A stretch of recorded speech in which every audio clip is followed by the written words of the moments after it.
दर्शकों, हम सभी की ये चाहत होती है कि हम स्वस्थ जीवन जिए, निरोग रहें, पर उसके लिए हमें कुछ ज़रूरी बातों का ध्यान रखना चाहिए, जैसे खान पान को स्वस्थ रखना चाहिए। बिल्कुल सही कहा अनामिका, ये चीज़ आपने।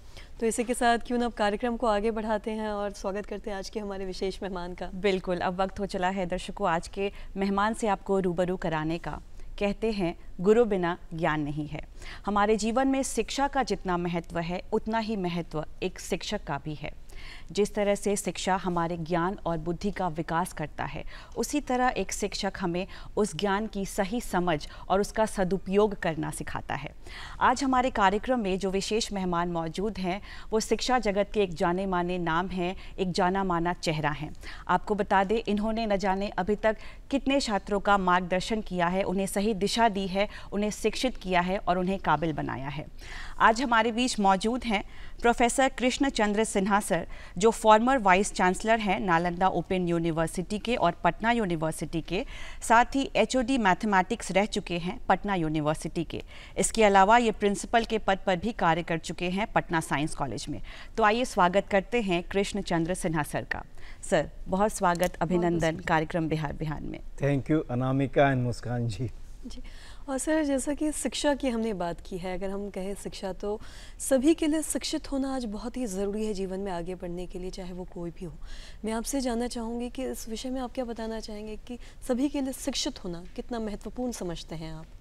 आज का समय ज्ञान और विज्ञान और तकनीक का समय है, और ज्ञान विज्ञान और तकनीक में आगे बढ़ने के लिए शिक्षित होना जरूरी है। शिक्षा से ही ये हासिल हो सकता है। और हमारे देश के संदर्भ में अगर कहा जाए या बिहार राज्य के संदर्भ में कहा जाए, तो शिक्षा ही वह माध्यम हो सकता है जिससे इस प्रदेश को, इस देश को शिखर पर ले जाया जा सकता है। एक समय था जब हम विश्व गुरु कहलाते थे। क्यों कहलाते थे? क्योंकि शिक्षा के क्षेत्र में हम अग्रणी थे। हमारे यहाँ नालंदा और विक्रमशिला जैसे विश्वविद्यालय थे। जब विश्व में इस स्तर का कोई विश्वविद्यालय नहीं था, विदेश से लोग अध्ययन करने के लिए यहाँ आया करते थे। जब आने जाने का कोई इस तरह का साधन जो अभी मौजूद है वो नहीं था। तो शिक्षा ही वो माध्यम हो सकता है जिससे हम शीर्ष पर पहुँच सकते हैं, एक्सेल कर सकते हैं, उत्कृष्टता प्राप्त कर सकते हैं। तो हर व्यक्ति को, हर बच्चे को शिक्षित होना बहुत जरूरी है। और व्यक्ति के साथ अगर हम बात करें महिलाओं की, तो महिलाओं को भी शिक्षित होना कितना ज़रूरी समझते हैं आप आज के दौर में? महिलाओं की शिक्षा तो और भी ज़्यादा महत्वपूर्ण है। कहते हैं लोग ने कि एक महिला अगर शिक्षित हो जाए तो पूरा परिवार शिक्षित हो जाता है। और मैं तो कहता हूँ कि महिलाएं अगर शिक्षित हो जाए तो और किसी चीज़ की ज़रूरत नहीं, पुरुष अपने आप शिक्षित हो जाएंगे। बिल्कुल, बहुत सुंदर बात कही सर आपने। अगर एक महिला शिक्षित है तो पूरा परिवार शिक्षित है। शिक्षा हमारा अधिकार है, और अगर हम शिक्षित होते हैं तो जीवन में कोई ऐसा काम नहीं जिसे हम मुमकिन ना कर पाएँ। सर, अगर नेशनल एजुकेशन पॉलिसी की बात करें तो बदलते समय के साथ इनमें हो रहे बदलाव जो हम देखते हैं, इस बदलाव को आप कितना सकारात्मक मानते हैं, कितना सही और ज़रूरी मानते हैं, कुछ बताएं। राष्ट्रीय शिक्षा नीति 2020 का जो है, ये शिक्षा नीति इस देश के आवश्यकताओं को ध्यान में रख करके बनाया गया है। और हमारे यहाँ मैकाले का शिक्षा पद्धति था। 1968 में इसमें कुछ चेंजेज हुआ, उसके बाद 86 में हुआ, 92 में थोड़ा सा मॉडिफिकेशन हुआ, लेकिन अभी जो 2020 का राष्ट्रीय शिक्षा नीति आया है, यह पूर्णतः हमारे देश के, भारत के संदर्भ में है। और यहाँ इस देश को कैसे शिखर पर ले जाया जा सकता है, ये शिक्षा नीति, अगर इस शिक्षा नीति को सही रूप में ज़मीन पर ला दिया जाए, लागू कर दिया जाए, तो निश्चित रूप से हमारा देश फिर शिखर पर होगा। हाँ, इसमें चुनौतियाँ हैं। और शिक्षा नीति जो है, इसमें हम लोग जब पढ़ते थे तो उस समय 6 वर्ष या 5 वर्ष में अपनी शिक्षा शुरू करते थे। उस समय होता था, हमारे समय तो मैट्रिक होता था, 11वीं क्लास में बोर्ड का एग्ज़ाम होता था, 1 साल का प्री यूनिवर्सिटी होता था, या हायर सेकेंडरी भी एक बीच में आया था जिसमें 12th को हायर सेकेंडरी कहते थे। उसके बाद ग्रेजुएशन और पोस्ट ग्रेजुएशन, ग्रेजुएशन में 3 इयर्स होता था और पोस्ट ग्रेजुएशन में 5 इयर्स, यानी टोटल क्लास 1 से लेकर के पोस्ट ग्रेजुएशन के लिए 17 वर्षों का समय था। और अभी जो शिक्षा नीति आई है इसमें भी ये उम्मीद की जाती है कि 3 वर्ष में बच्चा स्कूल जाएगा, और इसमें 5+3+3+4, इसका क्या मतलब हुआ कि 5 इयर्स जो होता है फाउंडेशन स्टेज में 3 साल जो होगा बच्चे को प्ले स्कूल में, यानी उसको खेलना है, कैसे उसका विकास हो सकता है, ये सब बतलाया जाएगा। उसको कोई उस पर भार नहीं रहेगा। तो प्ले हुआ 3 वर्षों का, और क्लास 1 और क्लास 2, तो ये 3 और 2 5 हो गया। क्लास 1 और 2 में इसमें क्या है, एक विशेषता है कि कोई एग्जाम नहीं होगा, बच्चे पर कोई भार नहीं पड़ेगा और उसमें रुचि जगेगी। शिक्षा के प्रति बच्चा जाना चाहेगा स्कूल, क्योंकि फर्स्ट 3 इयर्स तो उसको खेलना है और अपने साथियों के साथ खेलेगा, टीचर्स नई नई खेल बतलाएंगी। तो ये 5 इयर्स का हुआ क्लास 1 और 2 तक। इसके बाद 3 इयर्स जो हुआ उसको कहते हैं प्रिपरेटरी स्टेज, यानी क्लास 3, 4 और 5, ये 3 इयर्स का एजुकेशन जो होगा वो प्रिपरेटरी स्टेज हुआ। उसके बाद प्राइमरी स्टेज 3 इयर्स, यानी 6, 7 और 8, और इसके बाद 4 इयर्स जो होगा वो सेकेंडरी स्टेज कहलाएगा, यानी 9th, 10th, 11th and 12th।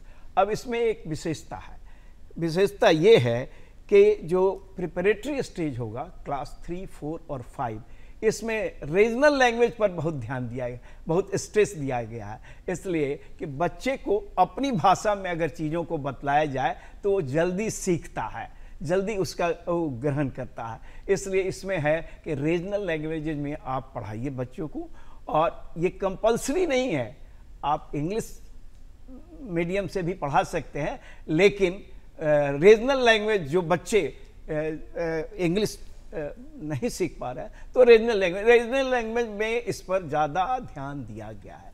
उसके बाद का जो स्टेज होगा, यानी क्लास 6, 7 और 8 में, इसमें skill development, skill developing courses भी रहेंगे, जिसमें बच्चे को स्किल डेवलप करने के लिए कुछ चीज़ें बतलाई जाएगी, जैसे कारपेंट्री का वर्क हुआ या गार्डनिंग हुआ, इस तरह की चीज़ें बतलाई जाएगी। और कोडिंग, कंप्यूटर का भी ज्ञान इसमें दिया जाएगा, क्योंकि आज का युग जो है टेक्नोलॉजी का युग है। टेक्नोलॉजी बच्चे को अगर इसी स्टेज से टेक्नोलॉजी का ज्ञान हो जाए तो ज़्यादा सर टेक्नोलॉजी की अभी आपने बात की है, वहीं अगर हम साथ साथ स्किल्स की भी अगर बात करें, एजुकेशन के साथ टेक्नोलॉजी हो गया, स्किल्स हो गया, किसी भी काम को एग्जीक्यूट करने के लिए अगर हम किसी चीज़ की पढ़ाई भी करते हैं तो इसमें स्किल्स बहुत इम्पॉर्टेंट होता है।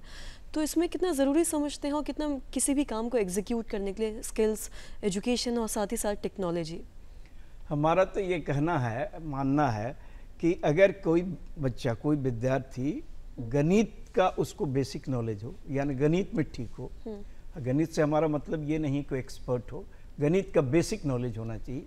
और दूसरा कम्युनिकेशन स्किल, यानी एक भाषा पर उसकी पकड़ होनी चाहिए। और तीसरा जो होता है टेक्नोलॉजी का ज्ञान होना चाहिए। ये 3 चीज अगर ठीक हो जाए और स्कूल स्टेज में ही अगर ये ठीक हो जाए तो आगे वह बच्चा निश्चित रूप से जिस क्षेत्र में जाएगा एक्सेल करेगा, उत्कृष्टता प्राप्त करेगा। बिल्कुल सर, अभी स्किल्स का होना पढ़ाई के साथ साथ उतना ही ज़रूरी है। वो हमें और भी बाकी चीज़ों में हमें निपुण बनाता है, हमारे ज्ञान की वृद्धि करता है। साथ ही सर कम्युनिकेशन स्किल की आपने बात की, वो भी होना किसी भी एक विद्यार्थी में या एक व्यक्ति में बहुत ज़रूरी है। सर क्वालिटी एजुकेशन की बात करें इस बदलते समय में, तो क्वालिटी एजुकेशन कितना ज़रूरी मानते हैं आप? और बच्चे ऐसे क्या तरीके अपनाएं और अपने माइंड को किस तरह से सेट करें, कैसे तैयार करें कि वो अपने क्षेत्र में आगे बढ़ सके, सफल हो सके? क्या कहना चाहेंगे इस पर? एजुकेशन रोट लर्निंग नहीं होना चाहिए, बल्कि क्रिएटिव लर्निंग होना चाहिए, इनोवेटिव लर्निंग होना चाहिए। तो बच्चे में प्रवृत्ति होना चाहिए, क्रिएटिव थिंकिंग उसका डेवलप करना होगा, क्रिटिकल थिंकिंग डेवलप करना होगा और इनोवेटिव होना चाहिए। बच्चे भी देखिएगा कि कोई चीज़ बतलाइएगा तो उस अपना दिमाग लगाता है और उस चीज़ को करने का उसका अपना तरीका होता है। हो सकता है कि वो बहुत बेहतर तरीका कर सके। तो इनोवेशन और क्रिएशन, क्रिएटिव लर्निंग होना चाहिए, इनोवेटिव लर्निंग होना चाहिए, ये बहुत आवश्यक है। रोट लर्निंग से, किताबी ज्ञान से कुछ नहीं होगा, उसका प्रैक्टिकल एप्लीकेशन क्या है, व्यवहारिक ज्ञान होना चाहिए। ये बच्चे को स्कूल स्टेज में अगर सिखाया जाए तो आगे वो इनोवेशन, रिसर्च आगे जाएगा। हायर एजुकेशन में तो रिसर्च और इनोवेशन वो कर सकेगा।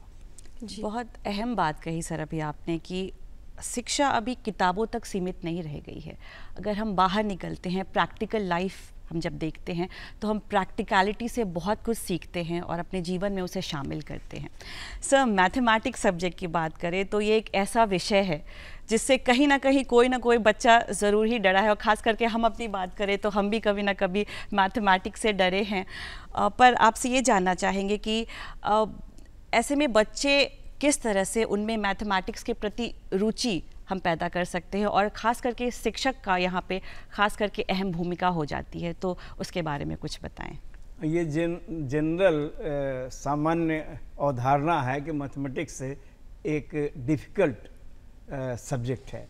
और मैं अपने संदर्भ में भी कहना चाहूँगा कि हम भी क्लास 4 का जो एडमिशन टेस्ट दिए थे, क्लास 3 तक तो फॉर्मल एजुकेशन नहीं हुआ था, क्लास 4 का एडमिशन टेस्ट जिला स्कूल आरा में दिए तो मैथमेटिक्स में हम फेल कर गए थे। लेकिन एक टेस्ट और, कुछ सीट्स खाली रह गया था, तो हुआ कि एक एडमिशन टेस्ट और होगा। तो हमारे गार्जियंस और हमारे जो टीचर्स थे, गांव के टीचर्स, उन्होंने हमको मोटिवेट किया, कहा कि नहीं तुम कर सकते हो। और हमने 1 महीना बाद जो टेस्ट होना था पूरे मन से मैथमेटिक्स की तैयारी किया और 100 में 100 हमको आया एडमिशन टेस्ट में जो नेक्स्ट हुआ उसमें। तो इंटरेस्ट जगना चाहिए जी। रुचिकर मैथमेटिक्स, अगर शिक्षक रुचिकर ढंग से पढ़ाते हैं, उस मनोरंजक ढंग से पढ़ाते हैं, आसपास के वातावरण से बच्चों को उदाहरण देते हैं, खेल खेल में पढ़ाते हैं। छोटे बच्चे को तो मैथमेटिक्स खेल खेल में पढ़ाना चाहिए ताकि उसको रुचिकर लगे, मनोरंजक लगे, आकर्षक लगे, तभी उसमें मैथमेटिक्स के प्रति डर खत्म हो पाएगा। इसलिए हमारा कहना है कि मैथमेटिक्स डरा करके नहीं बल्कि मुस्कुरा करके पढ़ाना चाहिए। बिल्कुल। और साथ ही सर हम जानते हैं कि आप एक शिक्षक हैं, और एक शिक्षक की कितनी अहम जिम्मेदारी होती है। अगर किसी छात्र की बात करें तो किसी भी छात्र को तराशने में एक शिक्षक की कितनी अहम जिम्मेदारी होती है, इस बारे में भी जानना चाहेंगे। शिक्षक पर समाज का बहुत भरोसा होता है और बच्चों का तो, विद्यार्थियों का तो बहुत ज़्यादा ही भरोसा होता है। कभी कभी तो वो गार्जियन आते हैं हम लोगों के पास कि हमारी बात नहीं सुन रहा, आप शिक्षक हैं, अगर आप कहेंगे तो निश्चित रूप से ये समझ जाएगा, और ऐसा ही होता है। तो शिक्षक पर विद्यार्थियों का अटूट विश्वास होता है, इसलिए शिक्षक को रोल मॉडल मानता है। वो शिक्षक के हाव भाव और उनका क्लास में भी उनके बॉडी लैंग्वेज को भी ऑब्जर्व करता है कि शिक्षक कैसे पढ़ाते हैं, क्या करते हैं। तो शिक्षक एक रोल मॉडल की तरह होता है विद्यार्थियों के लिए, इसलिए शिक्षक की बहुत बड़ी भूमिका होती है। और ये अच्छी बात है कि समाज भी शिक्षक को उतना ही सम्मान देता है, पहले भी सम्मान देता था, अब भी सम्मान देता है और आगे भी सम्मान देता है। हमारे पूर्व राष्ट्रपति APJ कलाम साहब, डॉक्टर APJ कलाम साहब जब सेवानिवृत्त हुए राष्ट्रपति पद से, तो मीडिया वालों ने पूछा कि अब आप क्या करेंगे। जानते हैं उन्होंने क्या कहा? उन्होंने कहा कि मैं पुनः शिक्षक बन जाऊंगा, क्योंकि शिक्षक का ओहदा समाज में सबसे ऊपर होता है। और साथ ही साथ कहीं ना कहीं हम देख रहे हैं कि बदलते दौर में कहीं ना कहीं शिक्षक का जो मौलिक गुण है वो भी कहीं ना कहीं हम खोता देख रहे हैं। कहीं ना कहीं छात्रों की अगर हम बात करें तो कहीं ना कहीं वो भी हम बदलते दौर के साथ साथ कहीं ना कहीं खोता देख रहे हैं। तो इस बारे में आप क्या कुछ बताना चाहेंगे? नहीं, शिक्षक छात्रों की अगर हम बात करें तो छात्रों के लिए, विद्यार्थियों के लिए शिक्षक तो रोल मॉडल होता है, इसलिए उनका व्यवहार ऐसा होना चाहिए ताकि लगे बच्चे को कि हाँ यही हमको अचीव बिल्कुल। करना है, इस तरह का बनना है। Role model. शिक्षक हर समय कोशिश करता है कि हमारा विद्यार्थी हमसे भी बहुत ऊपर जाए, और कोई भी शिक्षक ये चाहता है कि हमारा विद्यार्थी शिखर पर जाए, ताकि हम कह सकें कि अमुक व्यक्ति हमारा विद्यार्थी कभी हमारा विद्यार्थी था। तो बिल्कुल। शिक्षक की भूमिका बहुत महत्वपूर्ण होती है, इसलिए और कहीं ना कहीं देखते हैं, अगर हम शिक्षा की ही बात करें तो एक शिक्षक है जो इंसान को कहीं ना मानव बनाता है, एक बेहतर इंसान भी बनाता है एजुकेशन के साथ साथ। कहीं ना कहीं हम ये भी चीज़ देखते हैं कि किसी एजुकेशन तो हमें देते ही हैं टीचर्स, साथ ही साथ एक बेहतर इंसान भी बनाते हैं, क्योंकि हम जो भी डिसिप्लिन, जो भी चीज़ें हैं हम अपने स्कूल में, कॉलेज में ही सीखते हैं। तो इस बारे में भी आप क्या कुछ कहना चाहेंगे कि एजुकेशन के अलावा भी एक बेहतर इंसान बनाने में भी किसी भी छात्र को इनका बहुत बड़ा एक अहम रोल है? बिल्कुल। शिक्षक विद्यार्थी के कमियों और खूबियों को पहचानता है। पेरेंट्स से भी ज़्यादा वो शिक्षक उसके खूबियों और कमियों को पहचानता है, और वो कमियों को दूर करने का रास्ता बतलाता है। अगर सही शिक्षक है तो विद्यार्थी के कमियों को दूर करने का रास्ता बतलाता है, और उसके खूबियों को, कोई ना कोई प्रतिभा हर एक विद्यार्थी में होता है, उसके खूबियों को और ज़्यादा निखारने का उपाय बतलाता है। यही शिक्षक की भूमिका होनी चाहिए। बिल्कुल बिल्कुल बिल्कुल सर। अगर अभी के समय की बात करें तो हम देखते हैं टेक्नोलॉजी दिन प्रतिदिन एडवांस होते जा रहा है, और टेक्नोलॉजी ने भी कहीं ना कहीं हमें आगे बढ़ाने में, हमें प्रगति की ओर ले जाने में हमारा बहुत साथ दिया है, और अभी भी अहम भूमिका निभा रहा है।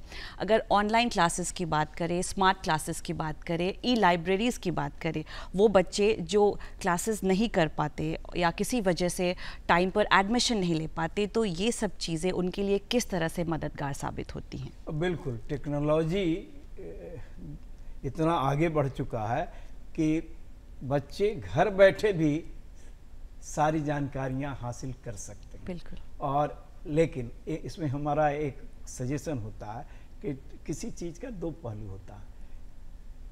ये टेक्नोलॉजी का मिसयूज नहीं होना चाहिए, यूज होना चाहिए। बिल्कुल। क्योंकि बच्चे आजकल देखते हैं कि फ़ोन में लगे रहते हैं, बहुत ज़्यादा समय देते हैं, तो ये मिसयूज हुआ। अगर फ़ोन से या कंप्यूटर की मदद से वो जानकारी हासिल कर रहे हैं जो उनके पास इंफॉर्मेशन नहीं। आजकल तो हमारे समय में ऐसा होता था कि हम शिक्षक जब पढ़ाते थे तो हम लोग लाइब्रेरी घूमते रहते थे, कहाँ ये मटेरियल, कहाँ ये किताबें मिल पाएगी। लेकिन आज तो बच्चे को घर बैठे सारा चीज़ उपलब्ध है, तो इसका यूज करना चाहिए। और टेक्नोलॉजी का सही यूज अगर किया जाए तो और आगे बढ़ा जा सकता है, क्योंकि टेक्नोलॉजी के माध्यम से हम वो सब घर बैठे प्राप्त कर सकते हैं जिसके लिए हमको बहुत कोशिश करनी पड़ती थी पहले। बिल्कुल सर। वो बच्चे जो दूर दराज इलाकों में रहते हैं, ग्रामीण क्षेत्रों में रहते हैं, काउंसलिंग क्लासेस उनके लिए किस तरह से मददगार साबित हो सकते हैं? विषय का ज्ञान, विषय के बारे में नॉलेज किस तरह से इससे उन्हें मिल सकती है, इस बारे में कुछ बताएं। ग्रामीण क्षेत्र में जो बच्चे रहते हैं, खासकर वंचित क्लास के बच्चे जो अफोर्ड नहीं कर सकते हैं, उनके लिए तो टेक्नोलॉजी भी बहुत दिक्कत होती है, क्योंकि वहाँ नेट नहीं है जी, या उनके पास वो कंप्यूटर, जो बेसिक फैसिलिटीज़ है वो अवेलेबल नहीं है, डिजिटल बोर्ड नहीं है। बिल्कुल। तो यहाँ से इसमें टेक्नोलॉजी का यूज करके हम लोग ऐसा कर सकते हैं कि ग्रामीण क्षेत्र के बच्चे या वंचित क्लास के बच्चे अपने जगह पर हो, जहाँ पर रहते हैं वहीं यह व्यवस्था की जा सकती। केवल क्लासरूम बनाने की ज़रूरत है, और ग्रामीण क्षेत्र में कोई क्लासरूम ऐसा बिल्डिंग होना ज़रूरी नहीं है, एक हट टाइप का भी क्लासरूम हो सकता है, वृक्ष के पेड़ के नीचे भी हो सकता है। हाँ, टेक्नोलॉजी वहाँ पहुँचाना होगा, और इसकी व्यवस्था हम सरकार भी कर रही है, और NGOs जो हैं ये लोग भी कर रहे हैं। तो हमारा ये मानना है कि आने वाले कुछ समय में ये व्यवस्था निश्चित रूप से हो जाएगी, ताकि बच्चे अपने घर बैठे सारी चीज़ें प्राप्त कर लें, वो पढ़ाई भी कर सकें। और actually face to face class जो होता है उसमें बच्चों का ऑल राउंड डेवलपमेंट होता है, लेकिन दोनों बातें होनी चाहिए। ब्लेंडेड मोड आजकल कहते हैं, ब्लेंडेड मोड की फेस टू फेस क्लास तो हो, लेकिन टेक्नोलॉजी का भी यूज हो, परसेंटेज जो भी हो, जी। 40% अगर टेक्नोलॉजी के माध्यम से पढ़ाते हैं और 60% फेस टू फेस, या 50-50, मैक्सिमम 50-50 होना चाहिए। जी सर, ये जो क्योंकि आपने face to face टेक्नोलॉजी की जरूरत बात की है, ये तो आपने बताया कि ज़रूरी है, जैसा कि आपने टेक्नोलॉजी, कम्युनिकेशन स्किल्स, ये सारी किसी भी एक स्टूडेंट के लिए या छात्र के लिए तो बहुत ज़रूरी है। और साथ ही साथ मैं आपसे ये भी जानना चाहूँ, को करिकुलर अगर एक्टिविटीज़ की अगर हम बात करें किसी भी छात्र को, जैसा कि डांस, आर्ट, ये सारी जो एक्टिविटीज़ होते हैं बच्चों को सिखाया जाता है, ये सारी चीज़ें आप कितना ज़रूरी समझते हैं किसी भी छात्र के लिए, ये भी हम जानना चाहेंगे। केवल किताबी ज्ञान नहीं होना चाहिए, क्योंकि जीवन के सच्चाइयों से रूबरू होना होगा, चैलेंजेज होते हैं उसमें, उसको फेस करने का कैपेबिलिटी डेवलप करना होगा बच्चों में। तो इसके लिए इस तरह का ऑलराउंड डेवलपमेंट उसके पर्सनालिटी का हो, इसके लिए ये सब जरूरी है। खेल कूद, म्यूजिक, डांसिंग, ये थिएटर, ये सब, या डिबेट जो स्कूल में होता है या और डिस्ट्रिक्ट लेवल पर हो, तो इससे ऑलराउंड डेवलपमेंट होता है, उसका हेजिटेशन कम होता है। और आजकल योगा भी बहुत जरूरी है, इसलिए कि हेल्थ इज वेल्थ कहा ही जाता है। तो अगर स्वास्थ्य ठीक रहेगा तभी तो वो पढ़ाई भी कर पाएगा और किसी क्षेत्र में आगे बढ़ पाएगा। बिल्कुल सर, अगर मैथमेटिक्स को हम अपने जीवन जीने के तरीके से जोड़ें तो हम ये देखते हैं कि मैथमेटिक्स महज कैलकुलेशन नहीं है, उससे कहीं ज़्यादा है। ये हमें एनालाइज करना सिखाता है, हमारी सोचने की शक्ति को विकसित करता है, हमारे जीवन में डिसिप्लिन लेकर आता है। बिल्कुल, इस पर आप क्या कहना चाहेंगे? बिल्कुल अनामिका, ये कहीं ना कहीं आपने जो चीज़ें बताई हैं कि मैथ्स, एजुकेशन, ये सारी चीज़ें, स्किल्स हमारे जीवन में बहुत ही ज़रूरी है। और जो तमाम जानकारी आज हमने सर से ली, ये भी जैसा कि सर ने काफ़ी चीज़ों पर आज हमें इन्फॉर्मेशन दी है और जो हमारे कहीं ना कहीं दर्शक के लिए भी बहुत ही महत्वपूर्ण और ज़रूरी है। सर, आप हमारे इस कार्यक्रम में आए, अपना कीमती वक्त दिया, जो तमाम जानकारी दी आपने, ये कहीं ना कहीं बहुत ज़रूरी और महत्वपूर्ण है। इसके लिए तहे दिल से आपका सर शुक्रिया। बहुत धन्यवाद सर कार्यक्रम में आने के लिए।